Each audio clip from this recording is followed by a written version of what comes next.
Total ইউরোপকে bail out করেছে Germany একলা। এইটা ইকোনমি ইজ দ্য পাওয়ার। আপনার কোনো মানুষ, আপনার গায়ে কোনো শক্তি থাকবে না যদি আপনার টাকা না থাকে। গত 15টা বছর ধরে যে ফাউন্ডেশনটা তৈরি করেছে, সেই ফাউন্ডেশনের উপরে ভিত্তি করে যেমন ঘৃণাটা তৈরি হয়েছে দেশে, আওয়ামী লীগের প্রতি যে ঘৃণাটা, এটা বিএনপিকে টর্চার করার কারণে মানুষের মধ্যে স্বাভাবিক ন্যাচারাল গ্রো করেছে।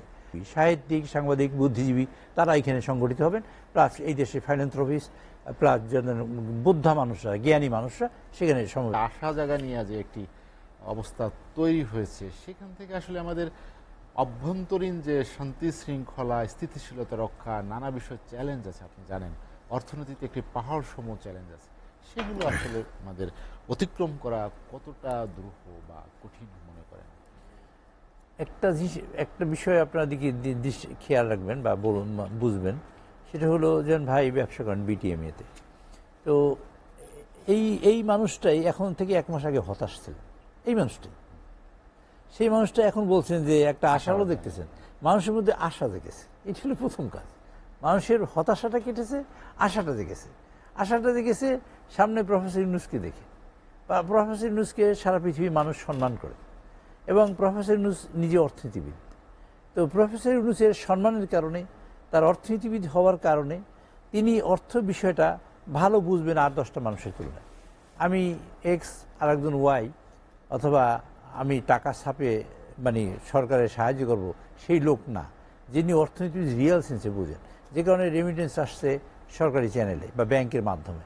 ধরুন আপনার উৎপাদন ব্যবস্থাপনা এখন যেহেতু আইন শৃঙ্খলা পরিস্থিতি এত উন্নতি মানে ওই করা এখনও সম্ভব হয়নি, আর্নিং পিপল দিয়ে কাজ হচ্ছে, সেই ক্ষেত্রে কিছু প্রবলেম আমাদের আছে। কিন্তু আমরা বিশ্বাস করি যে দিজ ওয়ে দ্যাট ওয়ে সকল কিছুই ভালোর দিকে যাবে। কারণ এই গভর্নমেন্ট তো সময় পেয়েছে মাত্র 1 মাস, এর আরও 3 মাস 6 মাস আপনি সময় দিলে আপনি দেখবেন তারা একটা পর্যায়ে নিয়ে আসবে যেখানে অনেক যেগুলো প্রবলেমকে অ্যাড্রেস করা দরকার ছিল তার প্রত্যেকটা হয়তো সবটা অ্যাড্রেস করতে পারবে না, একটা নির্বাচিত সরকার এসে হয়তো বা সেটা করবে। কিন্তু আর একটা নির্বাচিত সরকার ধরেন 5 বছর থাকে জেনারেলি, এই গভর্নমেন্টের কতদিন থাকবে তা তো জানি না। এই গভর্নমেন্টের এখন পর্যন্ত কোনো মানে সিদ্ধান্ত হয় না বা রোডম্যাপ এরকম দেয়নি কতদিন হবে, কতদিন থাকবে। তো সেই কারণে আমি মনে করি 6 মাস থাকলেও বা 1 বছর থাকলেও বা কোনো রকম যদি এইরকম একটা পর্যায়ে থাকে, তাহলে দেখা যাবে যে তারা অনেকগুলা জাতীয় সমস্যাকে অ্যাড্রেস করেছে। যে সমস্যাগুলা যেমন গভীরে যেতে পারতো সেটা গভীরে যেতে পারবে না, আর এখান থেকে ফের রিভার্স হবে। যেমন ধরুন একটা ভেরি ইম্পর্টেন্ট পয়েন্ট উনি রেইজ করেছেন আমাদের ভাই, সেটা হলো গভর্নমেন্ট টাকা নিয়েছে ব্যাংক থেকে টাকা ছাপিয়ে। এটা যে ইনফ্লেশন তৈরি হয়, ইনফ্লেশন মানে বাংলাটা কি বলে, মুদ্রাস্ফীতি। মুদ্রাস্ফীতি হওয়ার জন্য এটাই যথেষ্ট, আর কিছু দরকার নেই, এটাই যথেষ্ট। গভর্নমেন্ট যদি ব্যাংক থেকে টাকা ছাপিয়ে নেয় তাহলে কি পরিমাণ টর্চার করেছে একটা ইকোনমির উপরে গভর্নমেন্ট, এটা থেকে তো সহজে বোঝা যায়। এই যে সে টর্চার লাগিয়ে নীতি একটা। দুই হলো আমাদের সরকার শেখ হাসিনা কিছুদিন আগে বলেছে যে রেমিটেন্সের টাকা আছে, কোথায় আছে? আমরা শ্রীলঙ্কাকে ধার দিয়েছি। রেমিটেন্সের টাকা আছে, কোথায় আছে? আমরা স্যাটেলাইটে দিয়েছি টাকা। রেমিটেন্সের টাকা তো স্যাটেলাইটে দেওয়া যায় না। আপনার রিজার্ভের টাকা আপনার স্যাটেলাইটে দেওয়ার জন্য তো রিজার্ভ না, আপনার শ্রীলঙ্কাকে লোন দেওয়ার জন্য তো রিজার্ভ না। তো এইখানে রিজার্ভের টাকাটা সরিয়ে দিয়ে তারপর এখন টাকা এখন এক আটি শাকের দামও 50 টাকা। এইখানে মানুষকে দাঁড়া করিয়েছে। মধ্যবিত্ত মানুষকে না বিশ্বাস কেন, তার চেয়েও যদি দুর্বলতা মানে বাজে অবস্থা থাকে সেইখানে নিয়ে দাঁড় করিয়েছে। মধ্যবিত্ত বাজারে গেলে 1 কেজি আলু এখন 60 টাকা 70 টাকা। তো মানুষ খাবে কি? এইরকম একটা পর্যায়ে নিয়ে গেছে ইকোনমিকে। ইকোনমি হলো সকল মানুষেরই। আমি যাই হোক না, আমি যখন পৃথিবীতে ভূমিষ্ঠ হই একটা মানুষ হিসেবে প্রথম আমার খাদ্য চাই, একদম ফার্স্ট কাজ। আমি কিছু চিনি না, আমার মাকে চিনি না, বাবা চিনি না, কিন্তু আমি মানুষ হিসেবে খাদ্য চাই। শেষ মুহূর্ত মধ্যে আমি যখন মারা যাবো তখন খাদ্য চাই। আমার অর্থ লাগবে, আমার মৃত্যুর পরে ফিউনারেলের জন্য অর্থ লাগবে, আমার শেষকৃত্যের জন্য, আমার কবর দেওয়ার জন্য, কাপড় কেনার জন্য, সামান্য মানুষের অর্থ সব জায়গায় দরকার। অর্থের কথাটা যদি বলা হয় তাহলে পদ্ধতিগতভাবে যদি আমরা ন্যাচারালি আগাই তাহলে অর্থ আসতে পারে। পৃথিবীর অন্যান্য সেকেন্ড ওয়ার্ল্ডের পরে সবচেয়ে ডিভাস্টেটেড কান্ট্রি দুটা, সবচেয়ে devastated country, number 1 is Germany, number 2 number 1 Japan বলতে পারেন আপনি, নাম্বার 1 জাপান, নাম্বার 2 জার্মানি। এই মানুষ, সেই মানুষগুলাই কিন্তু একটা এটম বোমা পড়ার পরে, লিটল বয় আর ফ্যাটম্যান পড়ার পরে, সেখানে এত মানুষ মারা যাওয়ার পরেও সেই জাপান আবার মাথাচু করে দাঁড়িয়েছে, যার একটা বৃহত্তর অংশ শীতের বরফ পড়ে, একটা বড় অংশ পাহাড়ি, অল্প একটু ল্যান্ড, আমাদের দেশের মতো একটা সাইজের একটা দেশ।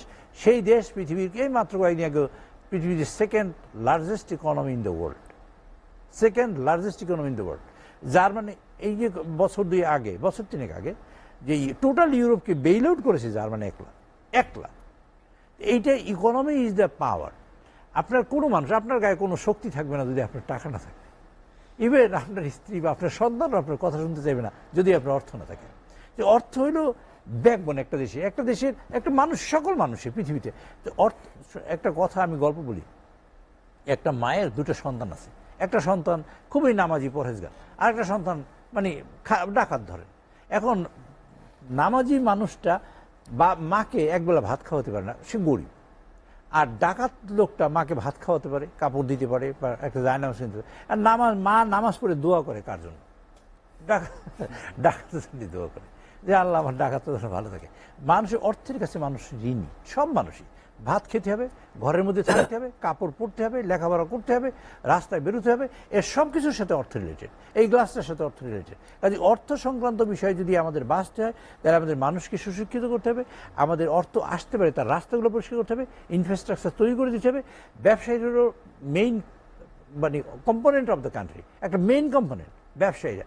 সেই ব্যবসায়ীরা যাতে ব্যবসা করতে হবে তার পরিবেশ তৈরি করে দিতে হবে, এবং ব্যবসায়ীরা যাতে উৎপাদন যারা করে সেই উৎপাদনশীলতার সাথে সম্পৃক্ত যতগুলা ইউটিলিটিস দরকার সকল কিছু সাপোর্ট দিলে এই মানুষগুলাই এই দেশটাকে চেঞ্জ করে দিচ্ছে। সরকার যে নানাবিধ কর্মসূচির সামনে নিচ্ছে বা সংস্কার কর্মসূচি বলি, সেটি বাস্তবায়ন গ্রহণ, তার জন্য তো একটু সময় প্রয়োজন আপনারা বলছেন, কিন্তু সেটা আসলে যৌক্তিক, এই কথাটির আসলে ব্যাখ্যাটা চাচ্ছি যে সেটা যৌক্তিক বিষয়টা এরকমের একটি যে গোলাম সোহরাওয়ার্দী মিলন একটা পয়েন্ট উত্থাপন করেছে, সেটা ক্লিয়ার করে নাই। সেটা হলো একটা বিপ্লবী সরকার আর একটা হলো গণ অভ্যুত্থানের সরকার। গণ অভ্যুত্থান এটার কোনো অ্যাকচুয়ালি এটার কোনো থাকে না যে একটা আদর্শিক একটা বিষয় থাকে, সেরকম একটা আদর্শিক বিষয় থাকে না। এটা গণ অভ্যুত্থান হতে পারে যে কোনো পরিস্থিতি, অসন্তোষ থেকে। আর বিপ্লবী সরকার একটা নির্দিষ্ট আদর্শের ভিত্তিতে যে আমি এইটাকে কায়েম করার জন্য আমি এই সরকারটা গঠন করব, এটি হলো বিপ্লবী সরকার। যেমন চায়নায় একটা বিপ্লবী সরকার হয়েছে, পরবর্তীতে মাও সেতুংয়ের আমরা কমিউনিস্ট পার্টি, তারা কমিউনিস্ট পার্টি ফর্ম করছে। এরকম আবার খুবই মানে ইরানে একটা ইসলামী বিপ্লব হয়েছে, এটা কাইন্ড অফ বিপ্লব, এটাই একটা আদর্শ প্রতিষ্ঠা করেছে। এখানে না বিপ্লব না মানে এটা মিক্সড হয়েছে। এটা হলো বিএনপি 15 বছর ধরে এই ফাউন্ডেশনটা তৈরি করেছে। বিএনপির হাজার হাজার কর্মীর বিরুদ্ধে জেল হয়েছে, হাজার হাজার কর্মী গুমের শিকার হয়েছে, শত শত কর্মী মারা গেছে। এখানে তো ধরেন এই ছাত্র আন্দোলনের কোনো কর্মী ওই মানে জুলাই মাসের আগ পর্যন্ত কেউ গ্রেপ্তার হয় না, মারা যায় না। কেন? তারা হয়তো একটা ইস্যুকে সামনে নিয়ে সামনে আগাইছে, হঠাৎ করে একটা ইস্যু তৈরি হয়েছে, ইস্যুটাকে সামনে আছে। এখানে তারা কাজ করেছে এবং তারা অত্যন্ত গুরুত্বপূর্ণ ভূমিকা পালন করেছে। সাথে আওয়ামী লীগ, বিশেষ করে বিএনপির লোকজন গত 15টা বছর ধরে যে ফাউন্ডেশনটা তৈরি করেছে, সেই ফাউন্ডেশনের উপরে ভিত্তি করে যেমন ঘৃণাটা তৈরি হয়েছে দেশে, আওয়ামী লীগের প্রতি যে ঘৃণাটা, এটা বিএনপিকে টর্চার করার কারণে মানুষের মধ্যে স্বাভাবিক ন্যাচারাল গ্রো করেছে। আচ্ছা, মানুষের মধ্যে যে বিদ্বেষ এবং ক্ষোভ তৈরি হয়েছে, সেটাও বিএনপিকে টর্চারের কারণে মানুষের মধ্যে ক্ষোভ তৈরি হয়েছে। এটি কিছু 5ই আগস্ট সেটার একটা বহিঃপ্রকাশ ঘটেছে।